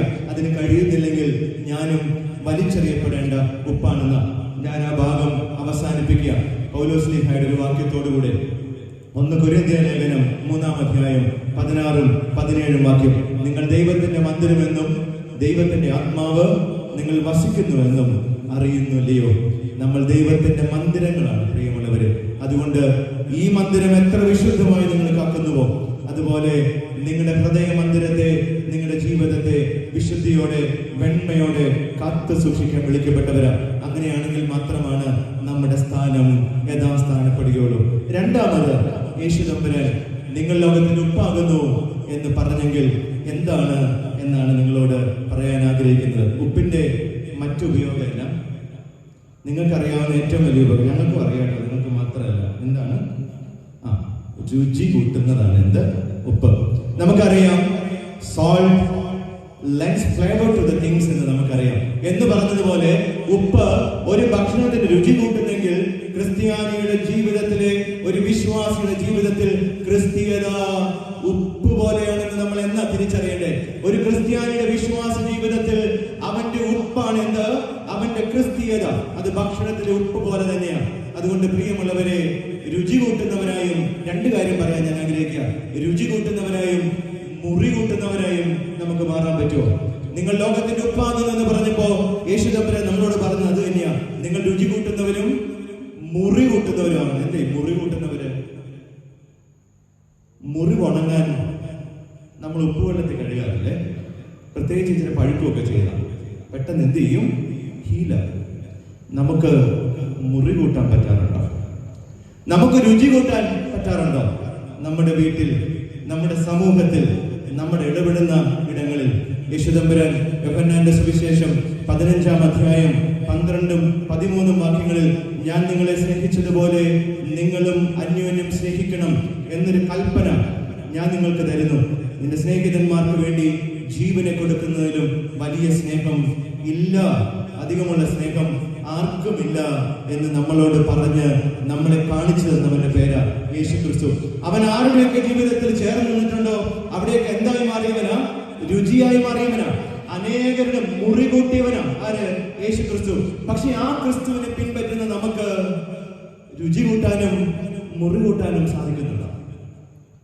നമ്മളോടൊന്ന് ചോദിച്ചോ. നമ്മുടെ വാക്കുകൊണ്ട് നമ്മുടെ ഒരു ഹഗ് ആഗ്രഹിക്കുന്ന എത്ര പേരുണ്ടാകും? നമ്മുടെ കുഞ്ഞ്, അവനിനി എത്ര വയസ്സായിക്കോട്ടെ, ഞാൻ ചോദിക്കട്ടെ, ഇവിടെ പ്രായമുള്ള, ഞാൻ എൻ്റെ അപ്പനെ ഒരുപാട് ആഗ്രഹിച്ചിട്ടുള്ള ഒരു കാര്യം, അതുകൊണ്ടാണ് ഞാൻ പറഞ്ഞത്. എൻ്റെ അപ്പൻ ഇച്ചിരി എന്താ പറയുക, ഇച്ചിരി സ്ട്രിക്റ്റ് ആയിട്ടുള്ള ആളാണ്. ഞാൻ പലപ്പോഴും ആഗ്രഹിച്ചു എൻ്റെ അപ്പൻ എന്നെ ഒന്ന് കെട്ടിപ്പിടിച്ചേക്കുന്നത്. ഇന്ന് അതുകൊണ്ട് എനിക്ക് കെട്ടിപ്പിടിക്കാൻ പറ്റുന്നില്ല, വല്ലാത്തൊരു ഡിസ്റ്റൻസ് തോന്നുന്നു. അതുകൊണ്ട് എനിക്കൊന്ന് കെട്ടിപ്പിടിക്കാൻ തോന്നുന്നില്ല. നിങ്ങൾക്ക് നിങ്ങളുടെ മക്കൾ എത്ര വലുതായാലും ഒന്ന് കെട്ടിപ്പിടിക്കാൻ തോന്നുന്നുണ്ടോ? രുചി കൂട്ടുന്നത് എങ്ങനെയാണ്? പിന്നെ നമുക്ക് സ്നേഹമുണ്ടെന്ന് പലരും പറയും, എന്റെ അച്ഛാ എന്റെ ഉള്ളിൽ കടലോളം സ്നേഹമുണ്ട്. പ്രകടിപ്പിക്കാത്ത സ്നേഹമൊന്നും സ്നേഹമല്ല പ്രിയമുള്ളവരെ. നിന്റെ ഉള്ളിൽ സ്നേഹമുണ്ടെന്ന് പറയുകയും അത് നിനക്ക് പ്രകടിപ്പിക്കാൻ സാധിക്കുകയും ചെയ്തില്ലെങ്കിൽ പിന്നെ ഏത് സ്നേഹത്തെ കുറിച്ചാണ് പറയുന്നത്? നിന്റെ കുഞ്ഞ് വളർന്നു വരുമ്പോ അവന് സ്നേഹം പകർത്തു കൊടുക്കാൻ, രുചി പകർത്തു കൊടുക്കാൻ ദൈവത്തിന്റെ പരിധിയില്ലാത്ത അൺകണ്ടീഷണൽ ലവ് നിനക്ക് പകർന്നു കൊടുക്കാൻ സാധിക്കുന്നില്ലെങ്കിൽ പിന്നെ എങ്ങനെയാ ഉപ്പാകുന്നേ? നമ്മുടെ എത്ര കുടുംബങ്ങളാണ് തകർന്നു പോകുന്നത് ഈ സ്നേഹമില്ലാത്തത് കൊണ്ട്. മറ്റൊന്നും ഇല്ലാത്തതുകൊണ്ടല്ല. ഇന്ന് പണത്തിന് കുറവില്ല, ജോലിക്ക് കുറവില്ല, സൗകര്യങ്ങൾക്ക് കുറവില്ല, നമ്മുടെ കല്യാണങ്ങളുടെ ആർഭാടങ്ങൾക്ക് കുറവില്ല. പക്ഷെ കുറവുള്ളത് എന്തിനു മാത്രം? ഈ രുചി കൂട്ടാൻ കഴിയാത്തത് കൊണ്ടാണ്, മുറി കൂട്ടാൻ കഴിയാത്തത് കൊണ്ടാണ്. വേദനയോടെ ഇരിക്കുമ്പോ നീ എന്നാടി വിഷമിച്ചിരിക്കുന്നതെന്ന് ചോദിക്കാൻ പറ്റാത്ത ഭർത്താവ് ഉപ്പല്ല. ഭർത്താവ് ക്ഷീണിച്ചു വരുമ്പോ ഇന്ന് എന്നാ നിങ്ങളുടെ മുഖം ഇങ്ങനെ വാടിയിരിക്കണമെന്ന് ചോദിക്കാൻ പറ്റാത്ത ഭാര്യയും ഉപ്പല്ല പ്രിയമുള്ളവർ. നമ്മുടെ കുഞ്ഞ് മാറിയിരിക്കുന്നത് കണ്ടാൽ, അവനിൽ മാറ്റം കണ്ടാൽ അത് തിരിച്ചറിയാൻ പറ്റാത്ത അപ്പനും അമ്മയും ഉപ്പല്ലാന്നേ. അതുകൊണ്ടല്ലേ ഇന്ന് നമ്മുടെ കുഞ്ഞുങ്ങൾ പലരും മാറിപ്പോകുന്നത് പോലും.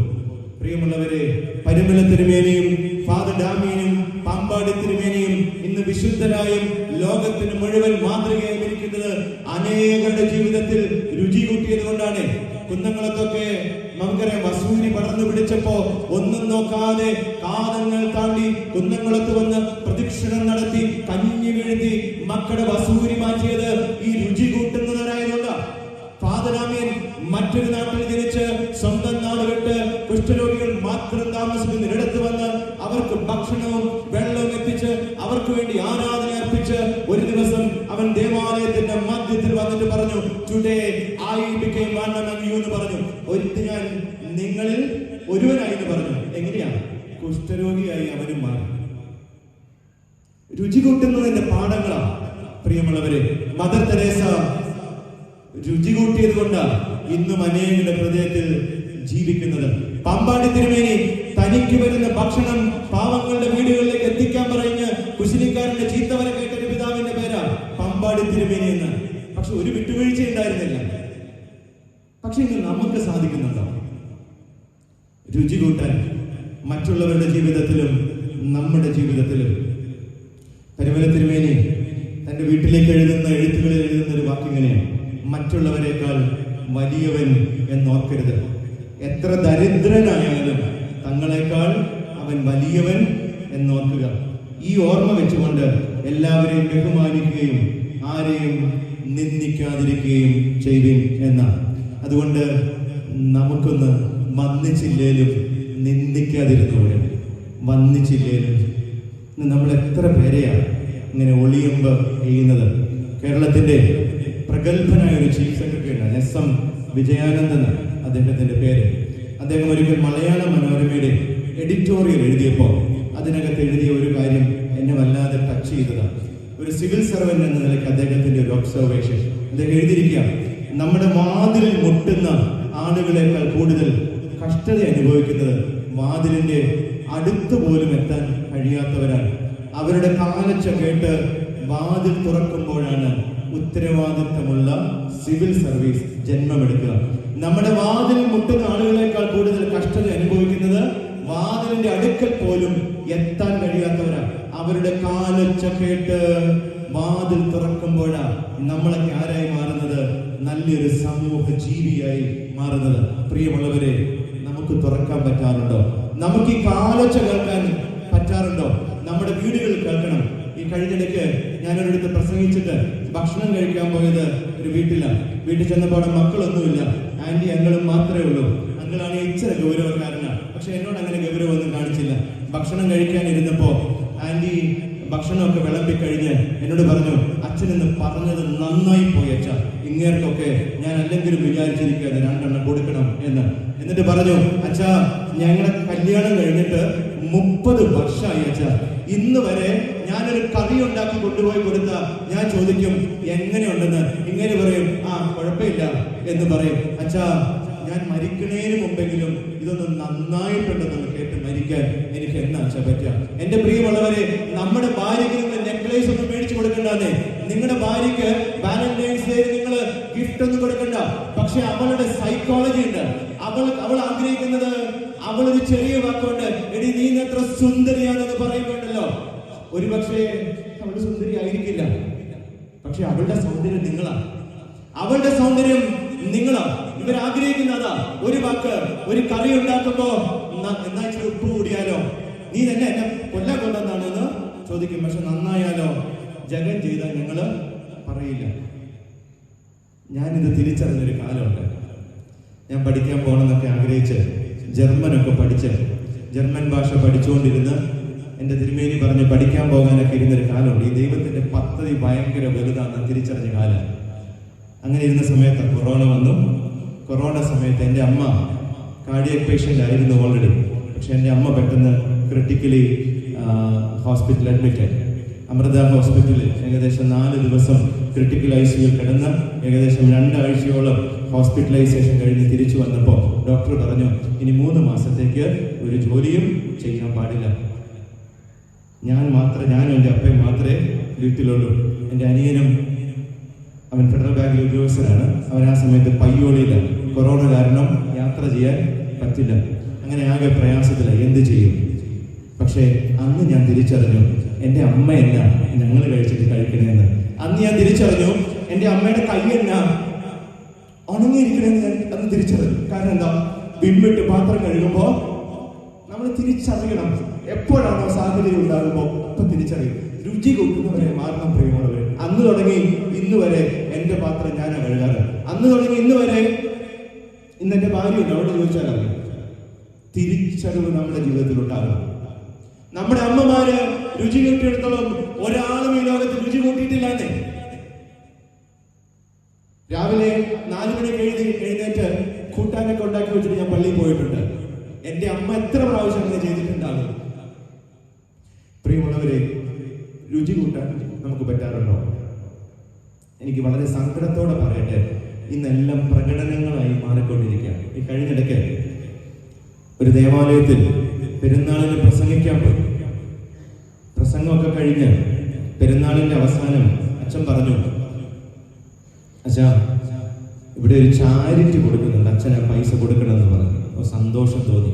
അപ്പൊ അച്ഛൻ പറഞ്ഞു, പെരുന്നാളിന്റെ ചെലവ് കഴിഞ്ഞ് ബാക്കി കിട്ടുന്ന പൈസയാണ് എന്ത് ചെയ്യുന്നത്? ചാരിറ്റി കൊടുക്കുന്നത്. അപ്പൊ ഞാൻ അച്ഛനോട് ചോദിച്ചു, അച്ഛാ എത്ര രൂപയുണ്ട്? അച്ഛൻ പറഞ്ഞു 50,000 രൂപയാണ് അച്ഛൻ. ഞാൻ വിചാരിച്ചു, അപ്പൊ അത് എന്ത് സഹായമാണ്? വിവാഹ സഹായവും രോഗി സഹായവുമാണ് എന്ന് പറഞ്ഞു. അപ്പൊ ഞാൻ വിചാരിച്ചു, ഈ 50,000 രൂപ 25,000 വെച്ച് 2 പേർക്കായിരിക്കും കൊടുക്കണേന്ന്. അച്ഛൻ്റെ ലിസ്റ്റ് കണ്ടപ്പോൾ അതിനകത്തൊരു 15 പേരുണ്ട്. 15 പേര്. അപ്പൊ തന്നെ എനിക്ക് കാര്യം മനസ്സിലായി. പക്ഷേ ഞാൻ എന്നിട്ട് അച്ഛൻ ആദ്യത്തെ പേര് വിളിച്ചു, നാരായണൻകുട്ടി നായർ എന്ന പേര് വിളിച്ചു.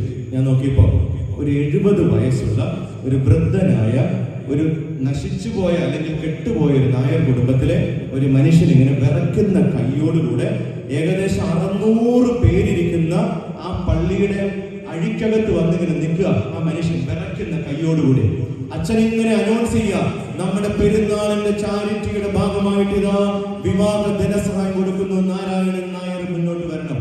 വന്നു. ബലഹീനായി ഞാൻ എന്ത് ചെയ്തു, ആ കവർ കൊടുത്തു. ഇത് കഴിഞ്ഞ് ഞാൻ അച്ഛനോട് ചോദിച്ചു, അച്ഛ എത്ര രൂപയാ കൊടുത്തേ? അച്ഛൻ പറഞ്ഞു, അച്ഛാ 2500 രൂപ അച്ഛൻ കൊടുത്തതെന്ന് പറഞ്ഞു. സത്യം പറഞ്ഞ ഞാൻ ഈ കുപ്പായ അന്ന് കീറണമെന്ന് തോന്നിയിരിക്കുന്നു. എന്തിനാന്നേ ഇങ്ങനെയുള്ള ചാരിറ്റി മഹാമഹങ്ങള് നമ്മൾ ഇന്ന് വലിയ ബാനർ അടിച്ച് വാട്സപ്പിലൂടെയും സോഷ്യൽ മീഡിയയിലൂടെയും ലോകത്തെ മുഴുവൻ അടിച്ച് നടത്തുന്ന ചാരിറ്റിയാണോ രുചി കൊണ്ടുന്നത്? എത്ര പേരുടെ ജീവിതത്തിൽ അത് അരുചിയാണെന്ന് നിങ്ങൾ ചിന്തിച്ചിട്ടുണ്ടോ? മറിച്ച് നമ്മുടെ കർത്താവ് പറയാ, നിന്നെ വലം കൈ ചെയ്യുന്നത് നിന്റെ ഇടം കൈ അറിയരുതെന്ന് പറഞ്ഞ യേശു തമ്പുരാനെ അനുഗമിക്കുന്നവരാണ് നമ്മള്. പക്ഷെ നമ്മൾ എന്താ ചെയ്യുന്നത്? ലോകം മുഴുവൻ അറിയിച്ചുകൊണ്ടുള്ള ചാരിറ്റി. പക്ഷെ അവന്റെ വ്യക്തിത്വത്തെ കുറിച്ചോ അവന്റെ ബഹുമാനത്തെ കുറിച്ചോ അവന്റെ എന്തിനെ കുറിച്ചെങ്കിലും നമ്മൾ ചിന്തിച്ചിട്ടുണ്ടോ? മാറണതേ, സഭ മാറണതേ, നമ്മുടെ കാഴ്ചപ്പാടുകൾ മാറണതേ. അങ്ങനെയാണെങ്കിൽ മാത്രമേ യഥാസ്ഥാനപ്പെടാൻ പറ്റുള്ളൂ. അല്ലാത്ത ഒന്നിനും നമ്മളെ യഥാസ്ഥാനപ്പെടുത്താൻ കഴിയും. ഇതിങ്ങനെ പറഞ്ഞില്ലെങ്കിലുണ്ടല്ലോ ഞാൻ ശപിക്കപ്പെട്ടവനായി മാറും. അതുകൊണ്ടാണ് ഇതിങ്ങനെ പറഞ്ഞില്ലെങ്കിൽ. അതുകൊണ്ട് ഞാൻ എന്റെ ഇടവകയിൽ ചെന്നപ്പോൾ ഞാൻ ആദ്യം പറഞ്ഞ കാര്യം ഒരാൾക്ക് പോലും. അതുകൊണ്ട് എന്റെ ട്രസ്റ്റി എല്ലാ മാസവും അവരുടെ വീട്ടിൽ കൊണ്ടുപോയി ഏകദേശം 30,000 രൂപ എല്ലാ മാസവും എന്റെ പള്ളിയിൽ ചാരിറ്റി കൊടുക്കുന്നുണ്ട് നിർധനരായ രോഗികൾക്ക്. അതിനകത്ത് ക്രിസ്ത്യാനി ഒന്നുമില്ല. ട്രസ്റ്റി ഞാൻ പോലും പോകാറില്ല. ട്രസ്റ്റി ആ വീട്ടിൽ പോയി കൊടുക്കും, വൗച്ചർ ഒപ്പിട്ട് മേടിക്കും. ഞാൻ ഇടയ്ക്ക് പോയി പ്രാർത്ഥിക്കും. പ്രിയമുള്ളവരെ, എന്നാ നമുക്കിങ്ങനെയൊന്ന് മാറാൻ പറ്റാം? അതുകൊണ്ട് നമ്മൾ രുചി കൂട്ടുന്നവരായി മാറാൻ കഴിയുന്നില്ലെങ്കിൽ യഥാസ്ഥാനപ്പെടാൻ കഴിയില്ല. പ്രിയമുള്ളവരെ, യേശു തമ്പുരാൻ നിങ്ങൾ ലോകത്തിന്റെ വെളിച്ചമാകുന്നു, നിങ്ങൾ ലോകത്തിന്റെ ഉപ്പാകുന്നു എന്ന് പറഞ്ഞത് രുചി കൂട്ടുന്നവരാകണം എന്ന് ഓർമ്മപ്പെടുത്താനാണ്. വ്യാഴാഴ്ച പ്രഭാത നമസ്കാരത്തിലെ എനിയോനോയിലെ 8 വരികൾ വളരെ മനോഹരം. അതിനു മുന്നേ ഒരു ചൈനീസ് പഴമൊഴി പറഞ്ഞാൽ അതിന് കുറച്ചുകൂടി അർത്ഥം വരുള്ളൂ. ഒരു ചൈനീസ് പഴമൊഴിയുണ്ട്, 3 ഇഞ്ച് നീളമുള്ള നാവിന്, നിങ്ങളൊരു പക്ഷെ കേട്ടിട്ടുണ്ടാകും, 6 അടി ഉയരമുള്ള ഒരാളെ കൊല്ലാൻ കഴിയില്ല. 3 ഇഞ്ച് നീളമുള്ള, ഞാനൊക്കെ എനിക്ക് അത് ഏതാന്ന് മറന്നുപോയി. 8ാം ക്ലാസ്സിലോ മറ്റോ പഠിച്ചപ്പോ ഒരു മലയാളത്തിലെ ഒരു പാഠഭാഗം ഉണ്ടായിരുന്നു.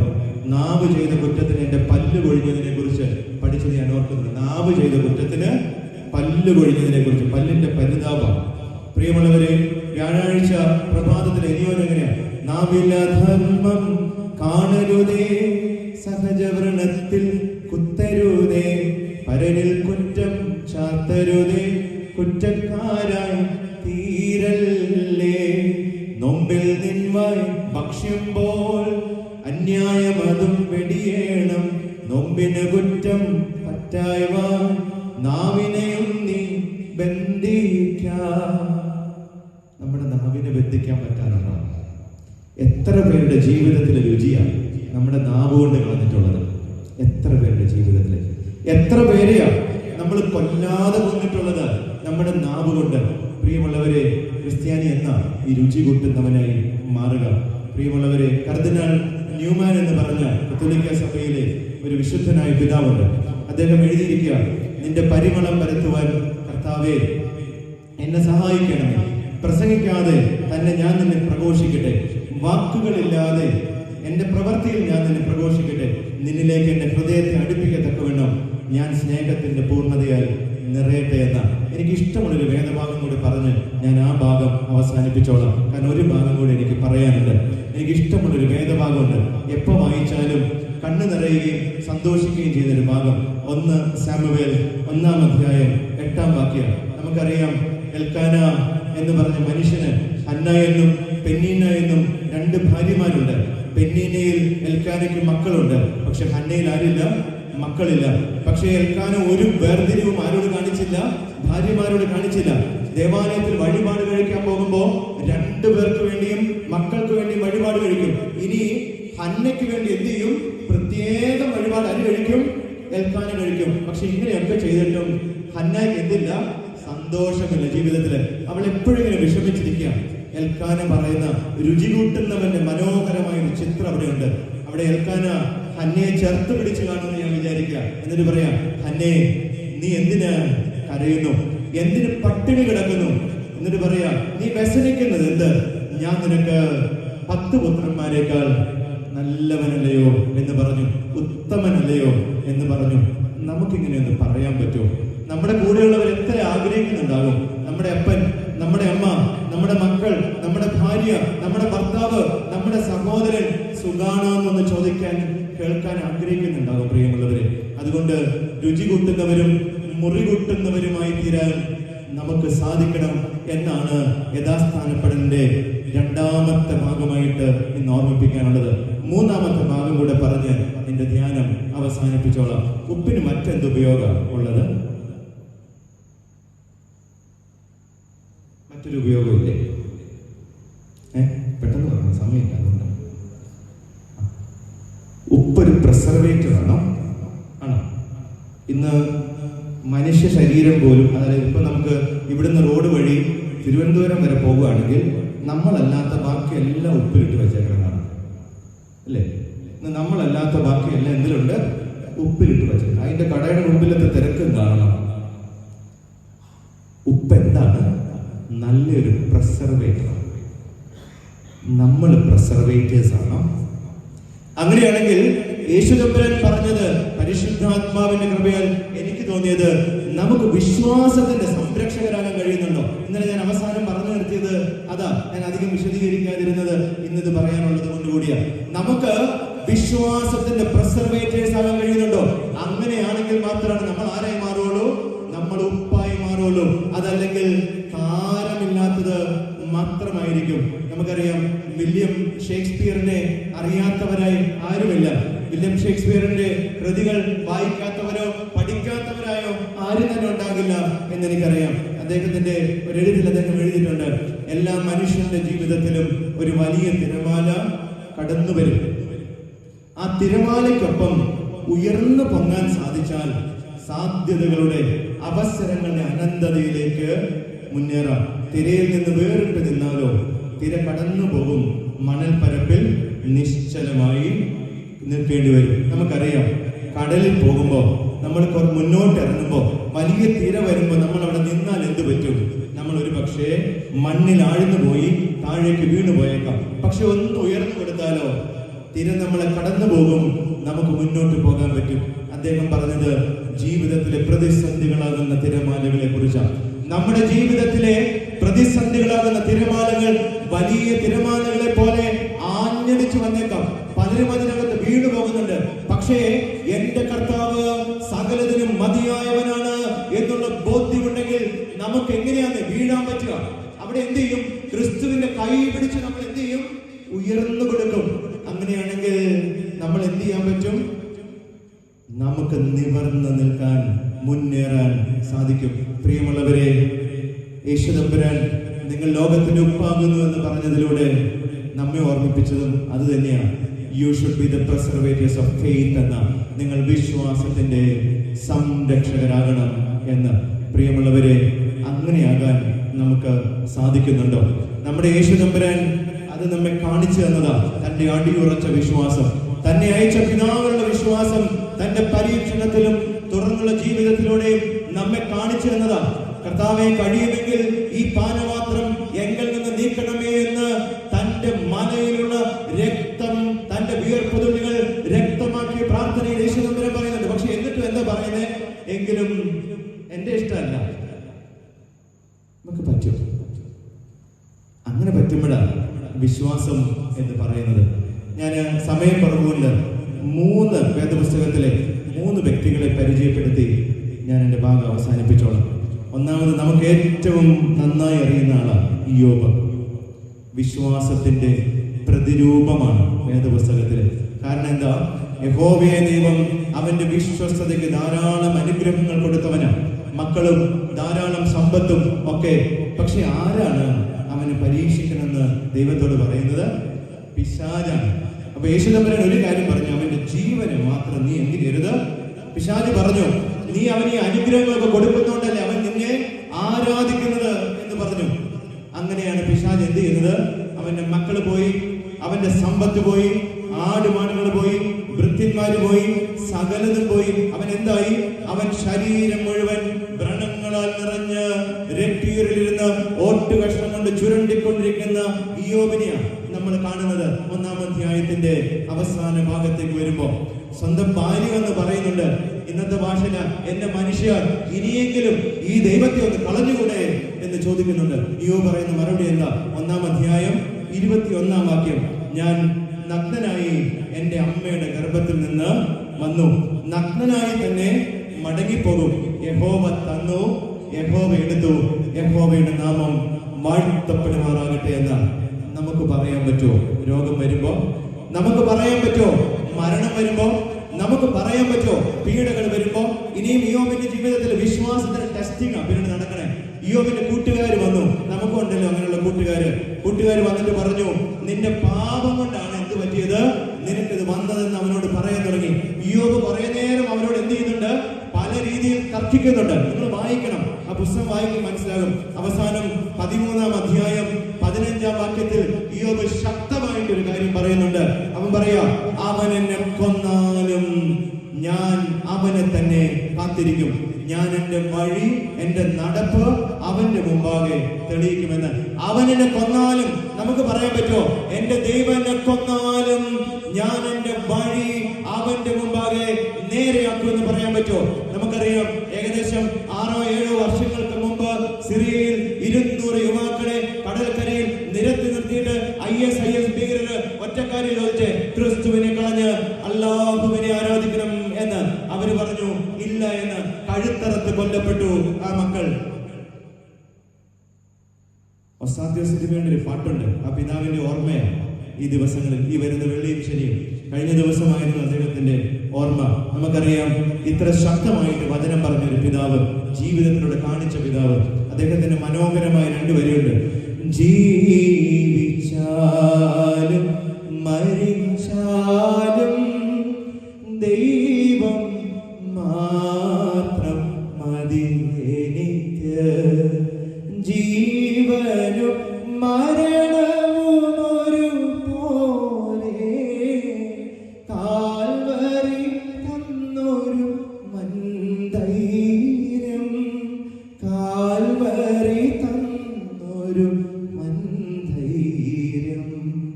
പറ്റുമോ നമുക്ക് പാടാൻ? ഹൃദയത്തിൽ തൊട്ട് എന്തും വരട്ടെ, അപ്പാ നിന്റെ മുഖത്തേക്ക് നോക്കി മുന്നോട്ട് പോകാൻ എനിക്ക് പറ്റുമെന്ന് നമുക്ക് പറയാൻ പറ്റുമോ? ഇയ്യോബിനെ പോലെ പറയണം. ഞാൻ വീണ്ടും 2-ാമത്തേക്ക് പോവാം. വിശുദ്ധനായ പൗലോസാണ് 2-ാമത്തെ ആള്. നമുക്കറിയാം, ശൗൽ എന്ന് പറഞ്ഞ മനുഷ്യൻ, ക്രിസ്ത്യാനിയെ പീഡിപ്പിച്ചിരുന്നവൻ, അവൻ പീഡകനായി മാറിയെന്ന് നമുക്കറിയാം. അവൻ പീഡകനായിരുന്നവൻ പീഡിതനായി മാറി. നമ്മൾ പാടുന്ന പാട്ടുണ്ട്, ബന്ധനമഴിയും കെട്ടുകളഴിയും ആരാധനയിങ്കൽ. ഇതൊക്കെ എവിടുന്നാ വന്നേ? പ്രിയമുള്ളവരെ, അങ്ങനെയുള്ള പൗലോസ്ലീഹ നമുക്കറിയാം, അവൻ തിമോത്തിയോസിന് എഴുതിയ 2 തിമോത്തിയോസ് 1-ാം അധ്യായം 12-ാം വാക്യം, ഞാൻ നിങ്ങളെ ഇതിലെ വാക്യം ഓർമ്മിപ്പിച്ചു. ഞാൻ ഇതൊക്കെ സഹിക്കുന്നു, എങ്കിലും ഞാൻ ലജ്ജിക്കുന്നില്ല, ഞാൻ ആരെ വിശ്വസിച്ചിരിക്കുന്നു എന്ന് ഞാൻ അറിയുന്നു. എന്റെ ഉപനിധി ആ ദിവസം വരെ കാത്തു സൂക്ഷിക്കാൻ അവൻ ശക്തനെന്ന് ഉറച്ചിരിക്കുന്നുവെന്ന്. ജീവിതത്തിൽ പ്രയാസങ്ങൾ ഉണ്ടാകുമ്പോ, പ്രതിസന്ധികൾ ഉണ്ടാകുമ്പോ പൗലോസ്ലീഹ ഉറച്ചു പറയാ, എനിക്ക് ജീവിക്കുന്നത് ക്രിസ്തുവും മരിക്കുന്നത് ലാഭമെന്ന. ഇതിനെയാണ് ഈ വിശ്വാസത്തിന്റെ സംരക്ഷണം എന്ന് പറഞ്ഞത്. പലപ്പോഴും പീഡനങ്ങൾ ഏറ്റുവാങ്ങിയപ്പോഴും പൗലോസ്ലീഹ ഒരിക്കലും മറുത്തു പറഞ്ഞില്ല, മറിച്ച് കഷ്ടമനുഭവിക്കാനുള്ള വരം ലഭിച്ചിരിക്കുന്നു എന്ന ഓർമ്മപ്പെടുത്തല പലപ്പോഴും നൽകിയത്. പ്രിയമുള്ളവരെ, ആ വിശുദ്ധന്റെ സഭയിലാണ് നമ്മൾ ജീവിക്കുന്നത്. മൂന്നാമത്തെ 3 പേരാണ് ശദ്രക്ക്, മേശക്ക്, അബേദ്നെഗോ. നിങ്ങൾക്കറിയാം അവരെ കുറിച്ച്. ദാനിയേലിന്റെ പുസ്തകത്തിലൂടെ, ദാനിയേലിന്റെ പുസ്തകം 3-ാം അധ്യായത്തിലാണ് ആ മനോഹരമായ രംഗമുള്ളത്. നമുക്കറിയാം, ബാബേൽ സംസ്ഥാനത്തിലെ കാര്യാദികളുടെ മേൽവിചാരകന്മാരായിരുന്ന ഈ 3 യഹൂദന്മാര്, അവര് രാജാവിന്റെ ദേവനെ ആരാധിക്കില്ല എന്ന് പറഞ്ഞെടുത്ത്, രാജാവിനെ ആരാധിക്കില്ല എന്ന് പറഞ്ഞെടുത്ത് അവരുടെ കഷ്ടത തുടങ്ങുക. പക്ഷെ അവരെ എവിടെ എറിയാൻ പറഞ്ഞു? എരിയുന്ന തീച്ചൂളയിൽ എറിഞ്ഞു കളയാൻ തീരുമാനിച്ചു. പക്ഷെ അവര് പറയുന്നൊരു മറുപടിയുണ്ട്, ഞങ്ങൾ സേവിക്കുന്ന ദൈവത്തിന് ഞങ്ങളെ വിടുവിപ്പാൻ കഴിയുമെങ്കിൽ അവൻ ഞങ്ങളെ എരിയുന്ന തീച്ചൂളയിൽ നിന്നും രാജാവിന്റെ കയ്യിൽ നിന്നും വിടുവിക്കും. അല്ലെങ്കിലും ഞങ്ങൾ രാജാവിന്റെ ദേവന്മാരെ സേവിക്കുകയില്ല. എന്താ പറഞ്ഞേ? ഞങ്ങളുടെ ദൈവത്തിന് ഞങ്ങൾ എരിയുന്ന തീച്ചൂളയിൽ നിന്നും രക്ഷിക്കാൻ കഴിയും. ഇനി കഴിഞ്ഞില്ലെങ്കിലും ഞങ്ങൾ ആരെ സേവിക്കില്ല? രാജാവിന്റെ ദേവന്മാരെ സേവിക്കില്ല. ഇതിനെയല്ലേ ഈ വിശ്വാസത്തിന്റെ സംരക്ഷണം എന്ന് പറയുന്നത്. ഇന്ന് രോഗം വരുമ്പോ, പ്രയാസം വരുമ്പോ, കണ്ണുനീര് വരുമ്പോ നമ്മൾ പലപ്പോഴും ദൈവത്തോട് മറുതലിക്കാറുണ്ട്. മറിച്ച് എന്റെ കർത്താവേ, നീ എനിക്ക് രോഗം തന്നതിന് നിനക്ക് നന്ദി എന്ന് പറയാൻ പറ്റോ? നിനക്ക് സ്തുതി എന്ന് പറയാൻ പറ്റോ? അവിടെ നമ്മുടെ അനുഗ്രഹത്തിന്റെയും വിശ്വാസത്തിന്റെയും ഒക്കെ ശക്തി നമുക്ക് കാണാൻ സാധിക്കും. പ്രിയമുള്ളവരെ, എന്റെ വാക്കുകളെ ഞാൻ അവസാനിപ്പിക്കുക. നിങ്ങൾ പഠിക്കേണ്ട ഒരു ശക്തനായ പിതാവുണ്ട്, ഇഗ്നേഷ്യസ് ഓഫ് ആന്റിയോക്ക് എന്ന് പറഞ്ഞ പിതാവ്, തീക്കെടുത്തവനായ ഇഗ്നാത്യോസ്. ഇത്ര ശക്തമായി ദൈവത്തിന് വേണ്ടി ജീവിച്ച പിതാക്കന്മാരിൽ ഒരുവനാണ് അദ്ദേഹം. അദ്ദേഹം എപ്പോഴും പ്രാർത്ഥിക്കുന്നത്, ദൈവമേ, നിനക്ക് വേണ്ടി കുർബാന അപ്പമാകാൻ എന്നെ നീ പ്രാപ്തമാക്കണമെന്ന അദ്ദേഹത്തിന്റെ പ്രാർത്ഥന. അദ്ദേഹം റോമർക്ക് എഴുതിയ ലേഖനം 4-ാം അധ്യായം 12-ാം വാക്യത്തിൽ 1-2 വാക്യത്തിൽ എങ്ങനെയാണ്? കാലോചിതമല്ലാത്ത ദാക്ഷിണ്യം എന്നോട് കാട്ടരുതെന്ന് ഞാൻ നിങ്ങളോട് യാചിക്കുന്നു. ഞാൻ വന്യമൃഗങ്ങളുടെ വൈക്കോലായി തീരട്ടെ. അദ്ദേഹം മരിച്ചത് അങ്ങനെ തന്നെയാണ്. അങ്ങനെയാണ് എനിക്ക് ദൈവത്തെ പ്രാപിക്കുവാൻ സാധിക്കുക. ഞാൻ ദൈവത്തിന്റെ ഗോതമ്പാണ്. ക്രിസ്തുവിന്റെ ദിവ്യാപ്പം നിർമ്മിക്കപ്പെടുവാൻ ഞാൻ വന്യമൃഗങ്ങളുടെ ഔഷധങ്ങളാൽ, ദംഷ്ടകളാൽ പൊടിക്കപ്പെടട്ടെ. വന്യമൃഗങ്ങൾ എന്റെ കല്ലറയാകുവാനും എന്റെ ശരീരത്തിന്റെ ഒരു തരി പോലും അവശേഷിപ്പിക്കാതിരിക്കാനും അവയോട് നിങ്ങൾ കെഞ്ചി യാചിക്കാൻ ആഗ്രഹിക്കുന്നു. എങ്ങനെയാണ് അങ്ങനെ പ്രാർത്ഥിക്കാൻ പറ്റുക? അദ്ദേഹം ഓരോ യാത്രയിലും ഓരോ എഴുത്തിലും തന്റെ വിശ്വാസികളോട് ആവശ്യപ്പെട്ടത് അത് തന്നെയാണ്. എന്നെ വന്യമൃഗങ്ങളുടെ ദംഷ്ട്രയാൽ പൊടിക്കപ്പെട്ട് കർത്താവിന് അർപ്പിക്കപ്പെടുന്ന അപ്പമായി മാറാൻ നിങ്ങൾ പ്രാർത്ഥിക്കണം. എന്റെ കല്ലറ ഏതാകണം? വന്യമൃഗങ്ങളുടെ വയറാകണം എന്റെ കല്ലറ. ഒരു തരി പോലും അവശേഷിപ്പിക്കാതെ പ്രാർത്ഥിക്കാൻ പറ്റുമോ? അങ്ങനെയാണെങ്കിൽ നമ്മൾ ആരാകും? വിശ്വാസത്തിന്റെ പ്രിസർവേറ്റേഴ്സ് ആകും. ഞാൻ എന്റെ വാക്ക് അവസാനിപ്പിക്കുക. നമുക്കറിയാം, നോബൽ പ്രൈസ് വിന്നറായ ബോബ് ഡിലൻ, അതായത് അലൻ സിമ്മർമാൻ എന്ന് പറഞ്ഞൊരു മനുഷ്യനുണ്ട്.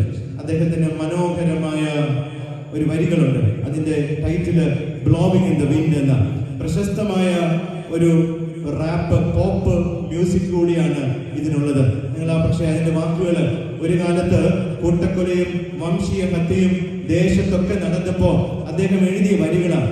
അത് നിങ്ങൾ മറക്കരുത് എന്ന് ഞാൻ ഓർപ്പിക്കാം. Yes, and how many times can a man turn his head and pretend that he just doesn't see?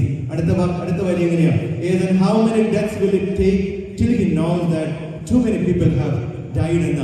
നമ്മള് ഇനി എന്നാ ഇങ്ങനെ തിരിഞ്ഞു നടക്കുന്നു എന്ന് നിർത്തുന്നത്? എത്ര മരണം കഴിഞ്ഞാലാ നമ്മളൊന്ന് പഠിക്കുക ഇനിയും ഉപ്പാകാൻ സാധിച്ചില്ല എന്ന്. അദ്ദേഹം പറയാം, how many times a man can turn his head and pretend that he just doesn't see. ഞാനിതൊന്നും കണ്ടിട്ടില്ല എന്ന് നടിക്കാൻ കഴിയാം. എത്ര മരണം കഴിയണം ഒരു മനുഷ്യന് തിരിച്ചറിയാൻ? ഒരുപാട് മനുഷ്യർ മരിച്ചുപോയി എന്ന്. പ്രിയമുള്ളവരെ, നമ്മൾ തിരിച്ചറിയേണ്ട സമയം അതിക്രമിച്ചിരിക്കുന്നു. തിരിച്ചറിയണം, യഥാസ്ഥാനപ്പെടാൻ, പൊട്ടിപ്പോയ ബന്ധം കൂട്ടിച്ചേർക്കപ്പെടാൻ. അതിന് നിങ്ങൾ ലോകത്തിന്റെ ഉപ്പാകണം. അതല്ല എങ്കിൽ നമ്മൾ വലിച്ചെറിയപ്പെടും എന്നുള്ളതിൽ യാതൊരു സംശയവുമില്ല.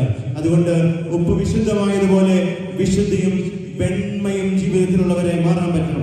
ഉപ്പ് രുചി കൂട്ടുന്നത് പോലെ രുചി കൂട്ടുവാനും മുറി കൂട്ടുവാനും സാധിക്കുന്നവരാകണം. ഉപ്പ് പ്രിസർവേറ്റർ ആകുന്ന പോലെ വിശ്വാസത്തിന്റെ പ്രിസർവേറ്റേഴ്സ് ആകാൻ നമുക്ക് സാധിക്കണം.